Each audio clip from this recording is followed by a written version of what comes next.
کہ کوئی جو خاندان اگر اسلام کی بیس پہ نہیں بنے ہوئے، وہ رشتہ داریاں وہ دوستیاں اسلام کے اوپر ڈپینڈ نہیں کر رہی، تو تم اس کو سامنے رکھ کر اسلام کے مفادات کو نقصان نہیں پہنچاؤ گے۔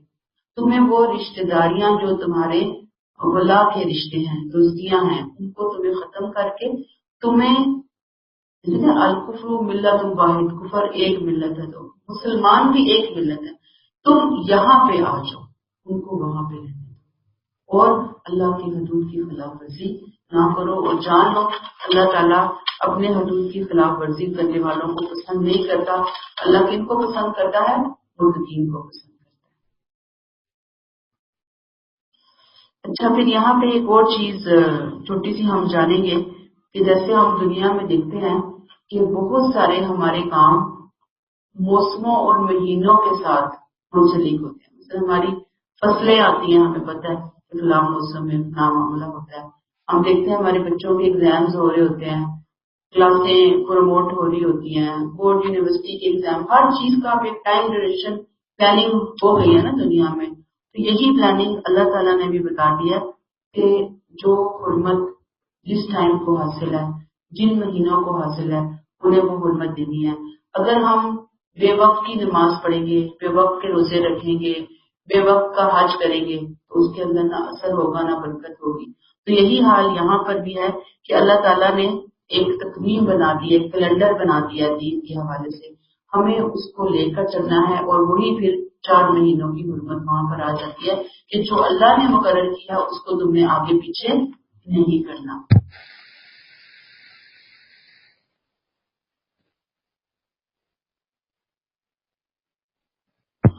آیت نمبر 37، انما النسیء زیادۃ فی الکفر، حقیقت یہ ہے کہ مہینوں کا ہٹا دینا، نسی کہتے ہیں مہینوں کا اپنی جگہ سے ہٹا دینا۔ یہ نسی تو کفر میں مزید ایک اضافہ ہے جس سے یہ منکرین حق گمراہی میں مبتلا کیے جاتے ہیں۔ کسی سال یہ حرام مہینے کو حلال ٹھہرا دیتے ہیں اور کسی سال اس کو حرام کر دیتے ہیں، یہ نسی ہے، نسی بتائی جا رہی ہے، تاکہ اللہ کے حرام ٹھہرائے ہوئے مہینوں کی تعداد بھی پوری کر کے اس کے اللہ کے حرام کیے کو حلال بنا لیں۔ ان کے برے اعمال ان کے لیے خوشنما بنا دیے گئے ہیں۔ ودن بریکٹ اللہ کا فیصلہ ہے، بریکٹ کلوز، کہ اللہ منکرین حق کو ہدایت نہیں دیتا۔ عربوں میں نسی کے 2 طریقے رائج ہیں۔ میں نے نسی کا بتایا نا آپ کو، کیا مطلب ہوتا ہے؟ مہینے کا ہٹا دینا یا ایک مہینے کو دوسرا مہینہ قرار دے دینا۔ جیسے میں کہوں کہ یہ جو اپریل ہے نا، یہ اصل میں مارچ ہے، اپریل نہیں ہے، ٹھیک ہے نا؟ یعنی خود ہی میں اپریل کو مارچ کہہ دوں یا مارچ کو کہوں کہ وہ تو ابھی اپریل آئے گا، تو خود سے ایک مہینے کو دوسرا مہینہ قرار دے دینا، یہ نسی ہے۔ عربوں میں کیا تھا؟ نسی کے 2 طریقے تھے۔ ایک، کچھ قبیلے دوسروں پر حملہ کرنے کی خاطر جو ان کے محترم مہینے ہیں ان کو حلال قرار دیتے خود ہی، جیسے رجب محترم ہے تو وہ کہتے کہ نہیں ابھی رجب نہیں شروع ہوا، ابھی رجب شروع ہوگا، اس کے اندر وہ اپنی من پسند کی جنگ کرتے، دشمن پر حملہ کرتے، اور اس کے بدلے کسی اور مہینے کا نام رجب رکھ کر اس کو محترم قرار دے دیتے۔ پھر ہو گئی یہ بات۔ دوسرا ان کا طریقہ کیا تھا کہ ان کے جو شیخ المشائخ ہوتے تھے وہ کیا کرتے تھے، حج کے موقع پر بڑا ان کا سب سے بڑا پادری، ان کا جو لیڈر، وہ کیا کرتا تھا، پادری تو خیر کرسچنس کے ہوتے ہیں لیکن میں نے ویسے ہی سمجھانے کے لیے کہ جو بڑا تھا دین کے اعتبار سے مذہبی لیڈر، وہ حج کے موقع پہ اعلان کر دیتا تھا کہ 30 ذی الحج کو ہم سال محرم 3 ماہ بعد کریں گے، یعنی 30 ذی الحج آ رہا ہے نا، حج کے موقع پہ اعلان کیا 30 ذی الحج کو کے بعد 3 ماہ بعد ہم محرم شروع کریں گے، پہلے نہیں ہوگا، یعنی 3 مہینے اس کو ایکسٹینڈ کر دیا، ٹھیک ہے۔ حکم خوب پھیل جاتا حج کی وجہ سے، اور پھر کہتے تھے ہم بعد میں گنتی پوری کریں گے۔ گنتی پوری کر کے گویا وہ احسان کرتے تھے کہ ہم نے بالکل ہی نہیں کھا لیا بلکہ ہم نے وہ ترتیب بعد میں پوری کر لی. وہ جو 3 مہینے ہم اس کو حرام کو آگے لے گئے تھے، بعد میں وہ پھر کہتے ہیں کہ اچھا اب یہ کم کر دیا تو اب اس کو دوبارہ ہم واپس لے رہے ہیں ان مہینوں. ٹھیک ہے، سمجھ آ گئی آپ کو؟ پھر آپ دیکھیے کہ اس میں وہ کرتے کیا تھے کہ قمری سال میں کچھ دن بڑھا کر اس کو شمسی سال کے مطابق بھی کرتے تھے، یعنی یہ بھی تھا ان کا طریقہ. کیا کرتے تھے؟ قمری سال چھوٹا ہوتا ہے نا، تو شمسی سال زیادہ ہوتا ہے، اس میں کچھ تھوڑے دن زیادہ بڑھاتے تاکہ حج ایک ہی موسم میں آئے، پلیزنٹ موسم میں حج کا مزہ اٹھا لیں. وہ یہ بھی کر لیا کرتے تھے، پیشگی اعلان کر دیتے تھے.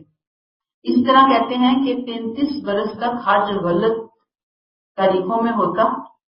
33 سال حج کی وہ ڈیٹس نہیں ہوتی تھی جو کہ اللہ نے مقرر کی ہیں، اور 34ویں سال ذی الحج 9 اور 10 تاریخ کو اپنے اصل دنوں میں ادا کرتے ہیں. یہ سمجھ آئیے آپ کو؟ یعنی ایسے چکر چلاتے تھے نا مہینوں کے الٹ پھیر کر کے، کوئی مہینہ کچھ کوئی مہینہ کچھ پوری. یہ ان کا طریقہ کار تھا. شمسی سال اور قمری سال میں 11 دن کا فرق ہوتا ہے، تو یہاں پہ کہا کہ وہ یہ کام کر رہے ہوتے ہیں.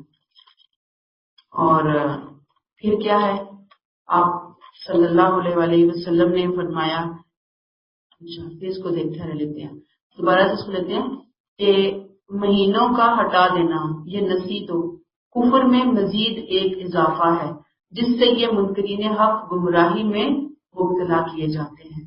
کسی سال یہ حرام مہینے کو حلال ٹھہراتے ہیں اور کسی سال اس کو حرام کر دیتے ہیں تاکہ اللہ کے حرام ٹھہرائے ہوئے مہینوں کی تعداد بھی پوری کر لیں اور اللہ کے حرام کیے ہوئے کو حلال بھی بنا لیں.